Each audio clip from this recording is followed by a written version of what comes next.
Hi friends, இன்றைக்கி நம்ம சூவியான க்ளூட்டன் ஃப்ரீ ராகி ப்ரௌனி தான் எப்படி செய்யுதுன்னு பார்க்க போகிறோம். First 50 grams butter and 75 grams dark chocolate compound எடுத்து டபுள் பாயிலிங் மெத்தடில் இந்த மாதிரி நல்லா மெல்ட் பண்ணிக்கோங்க. அதுக்கப்புறம் 60 கிராம்ஸ் ராகி பவுடர் எடுத்துக்கோங்க. அதுக்கப்புறம் 10 கிராம்ஸ் கொக்கோ பவுடர் சேர்த்துக்கோங்க. சேர்த்துட்டு அதுக்கப்புறம் 1/4 ஸ்பூன் பேக்கிங் பவுடர் சேர்த்துக்கோங்க. அதுக்கப்புறம் 1 எக் உடச்சி ஊற்றிட்டு அதை நல்லா இந்த மாதிரி விஸ்க் பண்ணிக்கோங்க. அதில் கொஞ்சோண்டு வெண்ணிலா எசன்ஸ் சேர்த்து அதையும் நல்லா இந்த மாதிரி நுர வர அளவுக்கு மிக்ஸ் பண்ணி வச்சுக்கோங்க.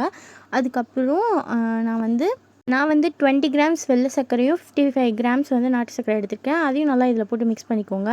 மிக்ஸ் பண்ணிவிட்டு அதுக்கப்புறம் ஆல்ரெடி நம்ம மெல்ட் பண்ணி வச்சுருக்க butter and dark chocolate mixture எடுத்து இதில் சேர்த்து அதையும் நல்லா மிக்ஸ் பண்ணிக்கோங்க. அதுக்கப்புறம் நம்ம ட்ரை இன்க்ரீடியன்ட்ஸ் எடுத்து வச்சுருந்தோம்ல, ராகி பவுடர் அதெல்லாமே சேர்த்து இதில் நல்லா மிக்ஸ் பண்ணிக்கோங்க. நார்மலாக நீங்கள் மிக்ஸ் பண்ணுறதை விடவே இது கொஞ்சம் திக்காக தான் இருக்கும் இந்த பேட்டரு. இந்த பேட்டர் டின்னுக்கு ட்ரான்ஸ்ஃபர் பண்ணிவிட்டு உங்களுக்கு டாப்பிங்ஸ் என்ன போடணுமோ அதை நீங்கள் ஆட் பண்ணிக்கோங்க. அதுக்கப்புறம் 180 டிகிரியில் 10 மினிட்ஸ் ப்ரீ ஹீட் பண்ண அவனில் 180 டிகிரியில் 30 மினிட்ஸ் பேக் பண்ணி எடுத்திங்கன்னா சூப்பரான சூவியான ப்ரௌனி ரெடி ஆகிடும். இது நீங்கள் எந்த ஷேப்பில் வேணுமோ கட் பண்ணி சர்வ் பண்ணிக்கோங்க. நீங்களும் ஒரு தடவை ட்ரை பண்ணி பாருங்கள். கண்டிப்பாக நீங்கள் அதை விடவே மாட்டீங்க, அவ்வளோ டேஸ்ட்டாக இருந்துச்சு. நீங்களும் ட்ரை பண்ணி பார்த்துட்டு எப்படி இருந்துச்சு மறக்காமல் கமெண்ட்டில் சொல்லுங்கள். சப்ஸ்கிரைப் பண்ண மறந்துடாதீங்க. டாடா பாய்.